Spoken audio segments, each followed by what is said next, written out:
નમસ્કાર વિદ્યાર્થી મિત્રો, ફરીથી ઓનલાઈન લેક્ચરમાં તમારું સ્વાગત છે. વિમલા વિદ્યાલય CST ઝવેરી આર્ટ્સ કોલેજ ગઢમાં તમારું સ્વાગત કરું છું. હું Mahesh Solanki, assistant professor, BSM 1, subject Sanskrit. Subject code છે FE 101, કમ્પલસરી સપનો વાસંગતમ, જેમાં પ્રથમ 3 અંકોનો અભ્યાસક્રમ તમારા 1, 2, 3 અભ્યાસક્રમમાં છે અને 3 યુનિટનો પણ તમારો અભ્યાસક્રમ છે. તો વિદ્યાર્થી મિત્રો, આપણે ગયા 4 લેક્ચરમાં સપના વાસંગતમ નાટકના રેફરન્સો વિશે અભ્યાસ કરતા હતા. હવે તે જ રેફરન્સ વિશે આપણે આગળ બીજા જે રેફરન્સો વિશે અભ્યાસ કરીશું, જે નીચે પ્રમાણે છે.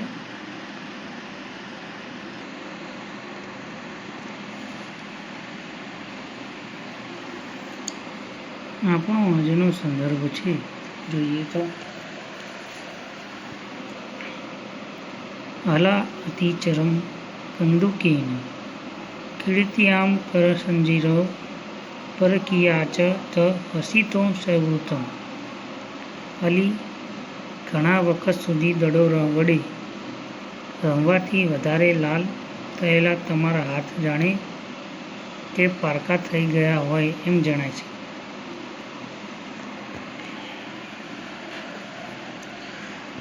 ભાસ્કૃત સપનો વાસંગતમ નાટકના બીજા અંકમાંથી આ વાક્ય લેવામાં આવ્યું છે અને તે વાસંગતા પદ્માવતીને ઉદ્દેશીને બોલે છે.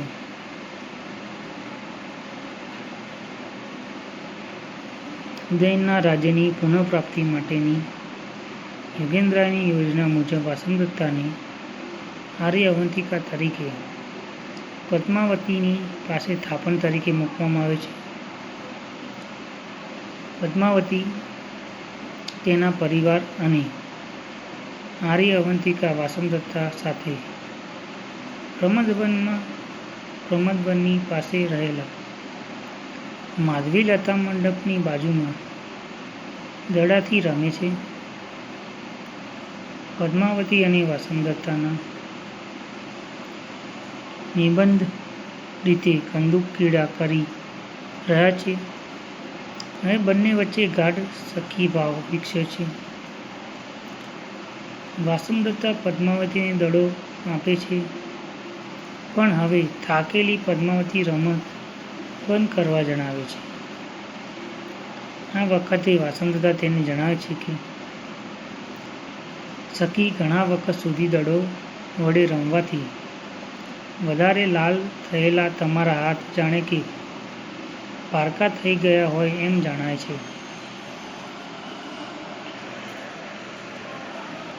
અહીં સંદર્ભમાં પદ્માવતીને કહે છે ઉદ્દેશીને વાસંગતા કે ઘણો સમય કંદુક ક્રીડા કરવાથી તમારા હાથ લાલ થયેલા તમારા હાથ જાણે કે પારકા થઈ ગયા હોય એમ જણાવે છે. પદ્માવતીના હાથ લાલ હતા, પરંતુ કંદુક ક્રીડાના શ્રમથી હવે તે વધારે લાલચોળ થઈ ગયા હતા. આ જોઈને વાસંગતા રમૂજ કરે છે કે જાણે તે હાથ તેનો નહીં પરંતુ કોઈ બીજાના થયા છે. આનો સીધો અર્થ એ છે કે પદ્માવતી એટલી બધી થાકી ગઈ છે કે તેના હાથ તેનું કહ્યું કરતા નથી, જાણે કે તે બીજા કોઈના હાથ છે. તેથી તે દડાને ઈચ્છા મુજબ વાળી શકતી નથી. તેના હાથ પર તેનો અંકુશ નથી, માટે તો તે રમત બંધ કરવાનું કહે છે. હાથ વધુ લાલ હોવાથી બીજાના હાથ હોય તેમ જણાવે છે, પરંતુ વાસંગતાને આ અર્થ અનુરાગ, પ્રેમ અને પારકા તેના પતિના હાથનો ધ્વનિ પ્રગટાવ્યો છે. વાસંદત્તા પદ્માવતીની મીઠી મજાક કરતા સૂચવે છે કે હવે તારા હાથમાં તો પ્રેમનો રંગ ઉભરાયો છે, જે અત્યાર સુધી તારા હૃદયમાં હતો, અને તેથી તારા હાથ હવે તારા ભાવિ પતિના થઈ ગયા છે, તારા રહ્યા નથી.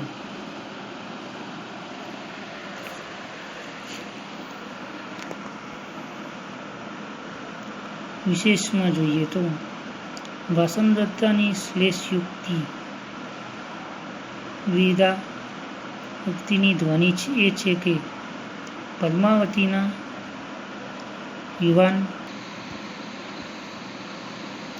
હૈયામાંથી ઉભરાતો રંગ હવે તારા હાથ સુધી પહોંચી ગયો છે, અને હવે તે લગ્નને યોગ્ય બની છે. હવે તેના હાથ પારકાને ભાવિ પતિને સોંપવાના છે. પ્રથમ અંકમાં ચેટીના ઉલ્લેખથી તે પદ્માવતીને પોતાની ભાભી માનવા લાગી છે. આ ભ્રમ ભરેલા સંદર્ભમાં તે આવી રમૂજ કરે છે. તેને ખબર નથી કે તે હાથમાં ઉદયનના પોતાના પતિના જ થવાના છે. સમાન વયની સખીઓ સ્ત્રીઓ પરસ્પર દ્વિઅર્થી શબ્દોના પ્રયોગ કરી શૃંગાર રસનો આનંદ માણતી રમૂજો કરતી હોય છે. નજીકના સમયમાં જ પદ્માવતીના ઉદયન સાથેના થનારા લગ્નનું નાટ્યગત સૂચન અહીં પણ જોવા મળે છે. તો અહીં આપણો આ સંદર્ભ પૂર્ણ થાય છે. હવે બીજો સંદર્ભ વિશે જોઈએ.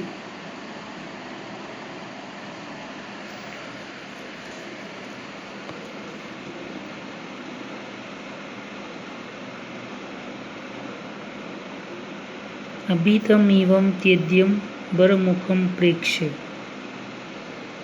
આજે તારું સુંદર મુખ, તારા વરનું મુખ ચારે બાજુથી જાણે જોયા જ કરું. ભાસ્કૃત સ્વપ્નવાસંગતમ નાટકના બીજા અંકમાંથી આ વાક્ય લેવામાં આવ્યું છે, અને તે વાસંદત્તા પદ્માવતીને ઉદ્દેશીને બોલે છે. નોંધ છે કે આ સંદર્ભ સત્તરના અનુસંધાનમાં જ છે, એટલે કે તેના સંદર્ભ પહેલાં જ લખીને હવે આગળ શરૂ કરો. ચેટી પદ્માવતીને જણાવે છે કે અત્યાર જ્યાં સુધી તમે કુંવારા છો ત્યાં સુધી આવી રમત કરી શકો. પરણ્યા પછી આ બધું બંધ થઈ જશે. માટે કન્યા અવસ્થાનો આ રમણીય સમય રમતમાં પસાર કરો. વાસંદત્તા હવે પદ્માવતીની સામે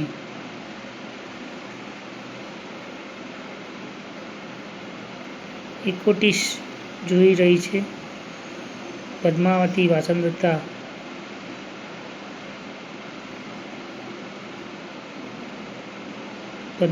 તેને પૂછે છે કે આર્ય, અત્યારે તમે મારી મશ્કરી કરતા હો એમ કેમ મને તાકી રહ્યા છો?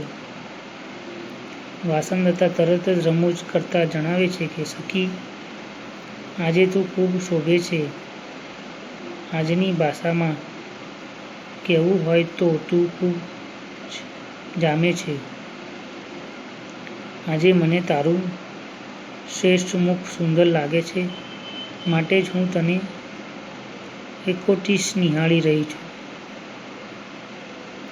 અહીં આ ભાષે ફરીવાર વર શબ્દ પર શ્લેષના સહારે બીજા અર્થ સૂચવ્યા છે.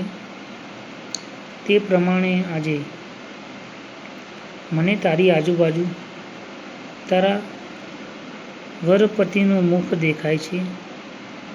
હવે તો તને પરણનારા તારા પતિનો જ ખ્યાલ આવે છે.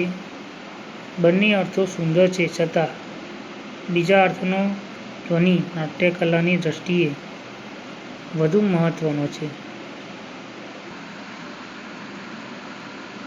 પ્રથમ અંકના સંદર્ભમાં ચીટીના ઉલ્લેખથી વાસંગદત્તા પદ્માવતીને પોતાની ભાભી જ માનવા લાગી છે.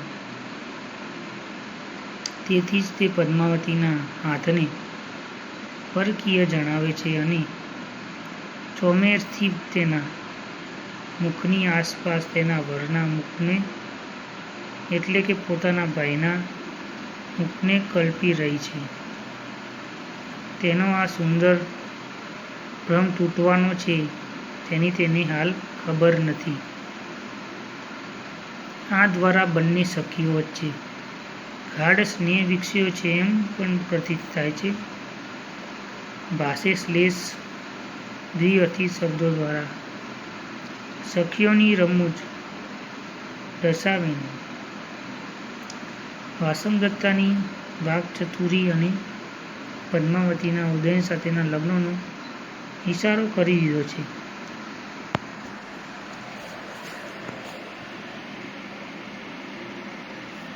તો અહીંયા આપણો આ રેફરન્સ પૂર્ણ થાય છે. ત્યારથી મિત્રો હવે આગળનો રેફરન્સ વિશે અભ્યાસ કરીશું.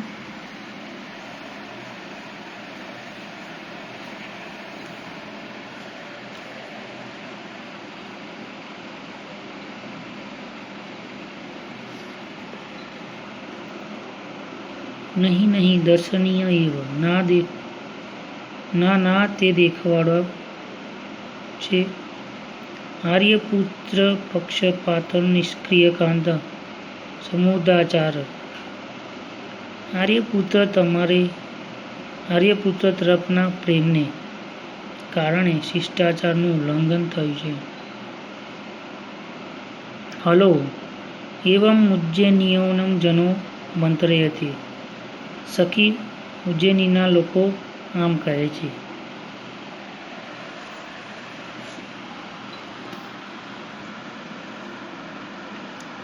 ત્રણેય રેફરન્સોની ભૂમિકા જોઈએ તો ભાસ્કૃત સપનો વાસંગદત્તમ નાટકના બીજા અંકમાંથી આ વાક્ય લેવામાં આવેલું છે અને તે વાસંગદત્તા ચેટીને ઉદ્દેશીને અ અને બ ક જણાવે છે, છતાં સ્વગત બ વિચારે છે.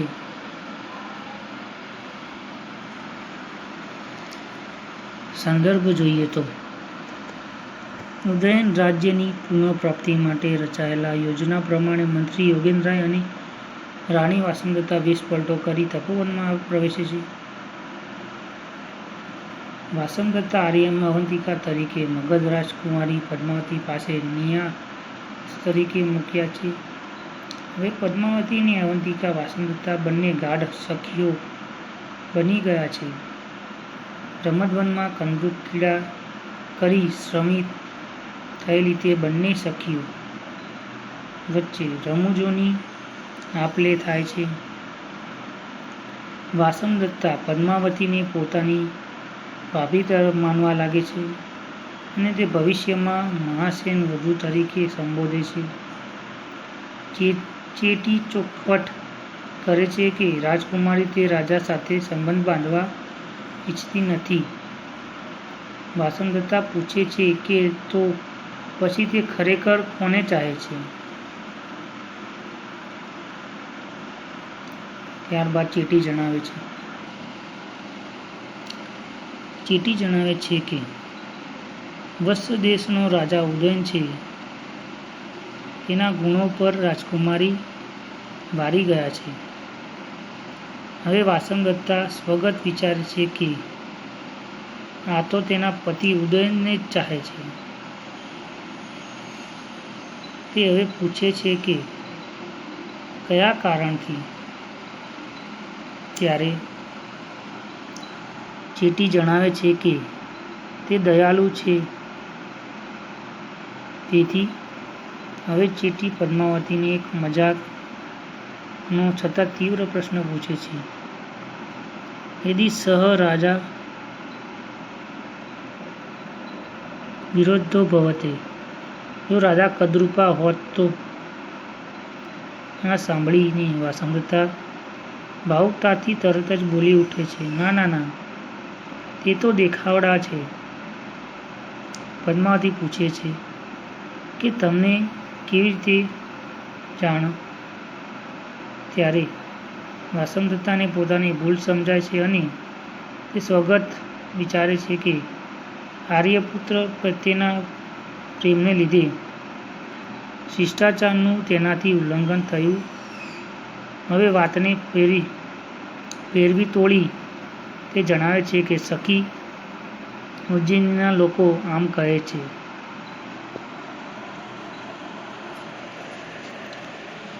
હવે સમજૂતી જોઈએ તો ચેટીના ઉદયન કદરૂપા હોવાની સંભાવનાને લેશ પણ સહન ન કરી શકતી વાસંદત્તા આવેશમાં બોલી ઉઠે છે,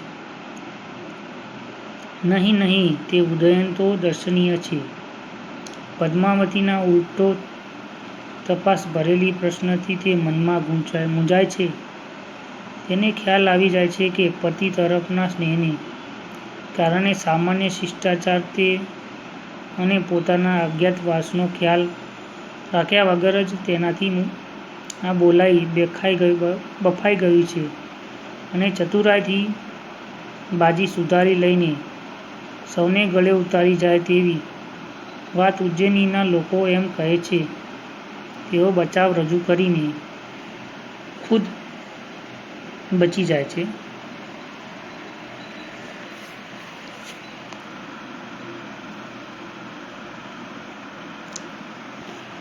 વિશેષ જોતા જણાવીએ તો ભાસે અહીં એક સુંદર પરિસ્થિતિ સર્જી છે.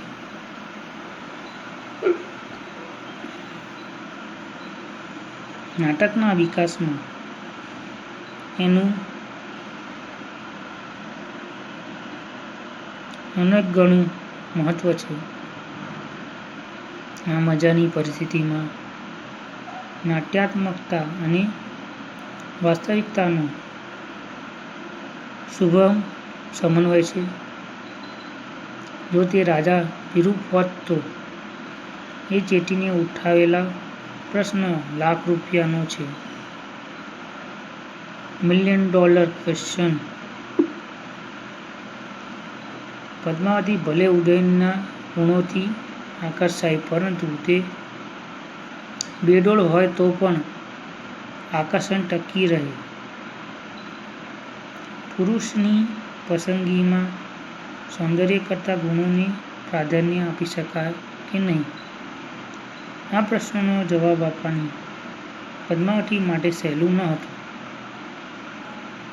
કદાચ કોઈ પણ સ્ત્રી માટે સહેલું નથી. પદ્માવતી આથી વિચિત્ર પરિસ્થિતિમાં મુકાય છે, પરંતુ ભાસે કુશળતાથી આ સ્થિતિ નિવારી લીધી છે.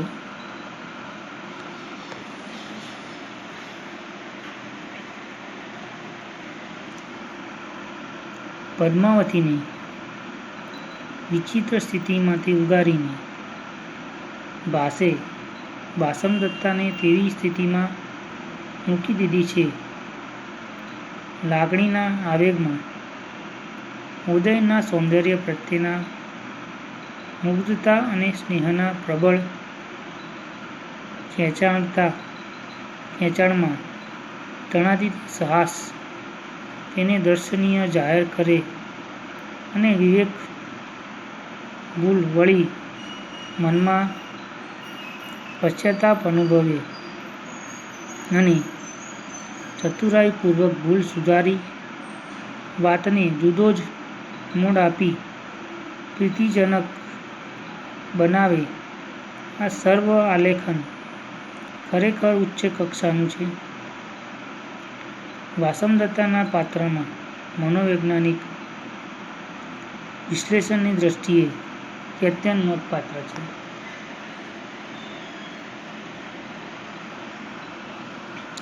અને સમસ્ત પરિસ્થિતિમાં ભાસની નાટ્યકલામાં દર્શન થાય છે.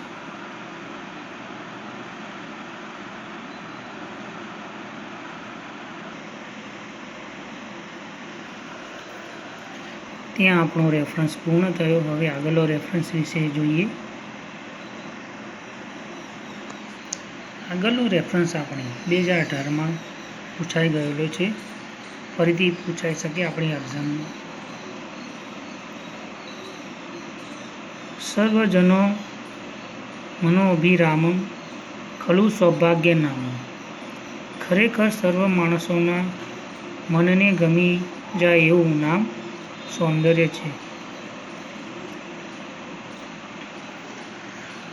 ભાસકૃત સ્વપ્ન વાસમદત્તમ નાટકના બીજા અંકમાંથી આ વાક્ય લેવામાં આવેલું છે અને તે પદ્માવતી વાસમદત્તાને ઉદ્દેશીને બોલેલું છે.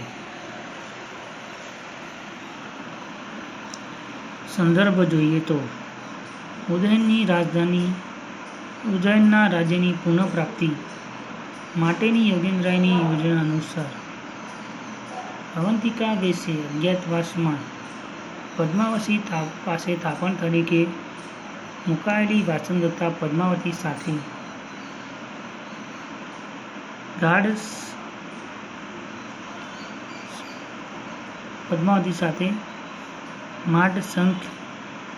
ગાઢ સંખ્ય અનુભવે છે. પદ્માવતીને પોતાની ભાવિ ભાભી સમજતી વાસમદત્તાને વાતચીતમાં જાણવા મળે છે કે તે પોતાના પતિ ઉદયન પ્રત્યે આકર્ષાયેલી છે. જેથી પદ્માવતીને પ્રશ્ન કરે છે કે કદાચ તે રાજા વિરુદ્ધ હોય તો. આવેગનશીલ વાસમદત્તા વચ્ચે બોલી ઉઠે છે કે નાના, તે દર્શનીય છે. પદ્માવતી પૂછે છે કે તે કેવી રીતે જાણે.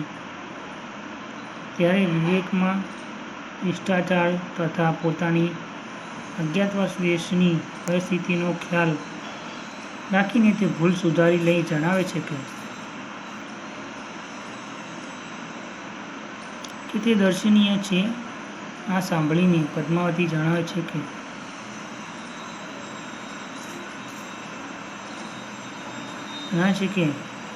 વાત બરાબર સમજાય તેવી એ રાજા ઉજ્જૈનીના લોકો માટે અજાણ્યો નહીં હોય.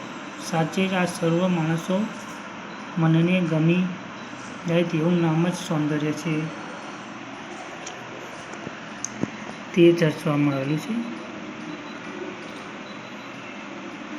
હવે સમજૂતી જોઈએ તો પદ્માવતી અહીં પ્રથમ તો વાસમદત્તાએ કરેલી દલીલોને સ્વીકારે છે. તે માને છે કે ઉજ્જૈનીનો લોકો માટે દુર્લભ ન હતો. આર્ય અવંતિકા ઉજ્જૈનીના છે એટલે કદાચ તેને રાજાને જોયો પણ હોય. આમ તેના ગળે વાત ઉતરી જાય છે. વધુમાં તે સૌંદર્યનો મહિમા કરે છે. સૌંદર્યમાં એક એવી અદ્ભુત તાકાત હોય છે કે તેને દરેક વ્યક્તિને આકર્ષણ છે. સર્વજનોને ગમી જાય તેવું નામ સૌંદર્ય. ઉદયનમાં આવું સર્વજન મનોવિરામ સૌંદર્ય હતું.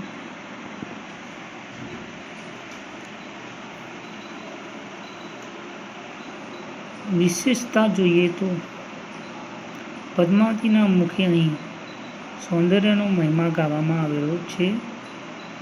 ઉદયનના સંદર્ભમાં છતાં સામાન્ય વિધાન તરીકે રજૂઆત કરીને જાણે કે વાસમદત્તાના બચાવને તે માન્ય રાખે છે.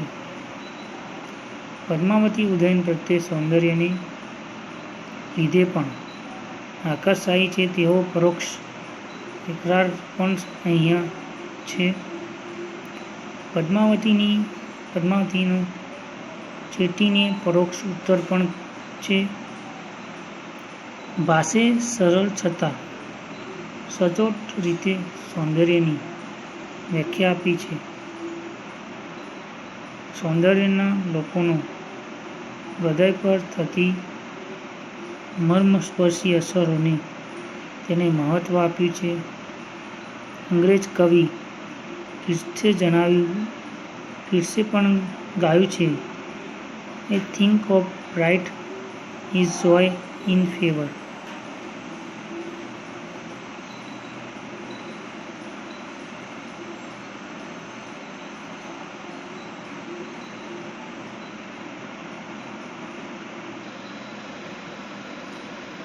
પ્રોફેસર ગજેન્દ્ર ગડકર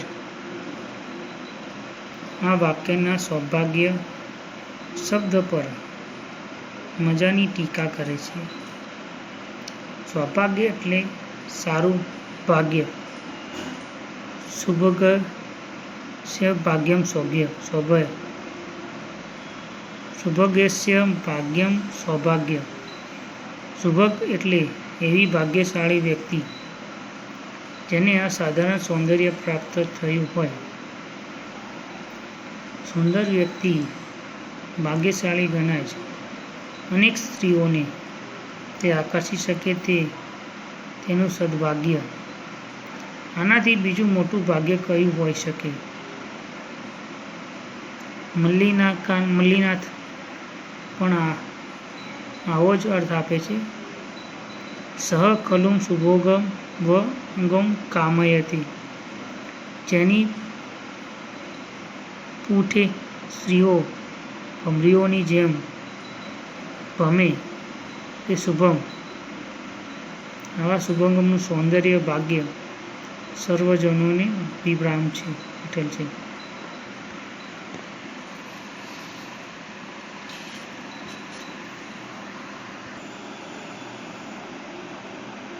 તો વિદ્યાર્થી મિત્રો, અહીં આપણા રેફરન્સમાં કવિ ભાસે સૌંદર્યનું વિશે ખૂબ વિસ્તૃત અને ટીકાઓની ચર્ચા આ રેફરન્સમાં થયેલી છે.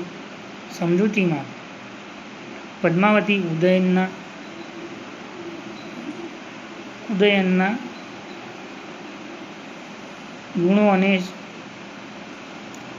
રૂપ વિશે આકર્ષાયેલી છે. તે વિશે અહીં આપણે ચર્ચા કરવામાં આવી છે. આ રેફરન્સમાં ઉદયન રાજાની વાસમદત્તા બોલે છે કે અહીં સૌંદર્યનું સર્વ માણસોના મનની ગમી જાય એવું નામ અને સૌંદર્ય છે. તે વિશે અહીં ચર્ચા કરી છે. પદ્માવતી અહીં પ્રથમ તો વાસમદત્તાને કરેલા દલીલોનો સ્વીકાર કરેલો છે. ઉજ્જૈનીના લોકો માટે દુર્લભ ન હોય એ અવંતિકા ઉજ્જૈનીની છે એટલે તેને કદાચ તેને રાજાને જોયો પણ હોય તે પણ દર્શાવવામાં આવ્યો છે. પણ પદ્માવતીને ખ્યાલ નથી કે અવંતિકાના વેશમાં રહેલી રાણી વાસમદત્તા તે ઉદયનની પત્ની જ છે. તે ચર્ચા કરેલી છે. ને પદ્માવતીના મુખેથી અહીં સૌંદર્યનો મહિમા ગાવામાં આવ્યો છે. ઉદયનના સંદર્ભમાં છતાં સામાન્ય વિધાન તરીકે રજૂ કરીને તેને વાસમદત્તાને બચાવને તે માન્ય રાખે છે. અને પદ્માવતી પ્રત્યે ઉદયનની સૌંદર્ય લીધે પણ આકર્ષાય છે તેના પરોક્ષ એકરાર પણ અહીં છે. અને પદ્માવતી ચીટીના પરોક્ષ ઉત્તર પણ જણાવે છે. અહીં કવિએ ઉત્તમ વાક્ય દ્વારા સૌંદર્ય વિશે સ્ત્રીઓનું ચર્ચા વિચારણા કરેલી છે અને સૌંદર્યના ગુણોનું મહત્ત્વ સૌંદર્યરૂપી રાજાના વર્ણનો વિશે ચર્ચા કરેલી છે. તો વિદ્યાર્થી મિત્રો, અહીં આપણું લેક્ચર પૂર્ણ કરીએ છીએ. તો આજે આપણા 3-4 સંદર્ભો વિશે ચર્ચા કરી પૂર્ણ થઈ છે. અસ્તુ. જય હિન્દ.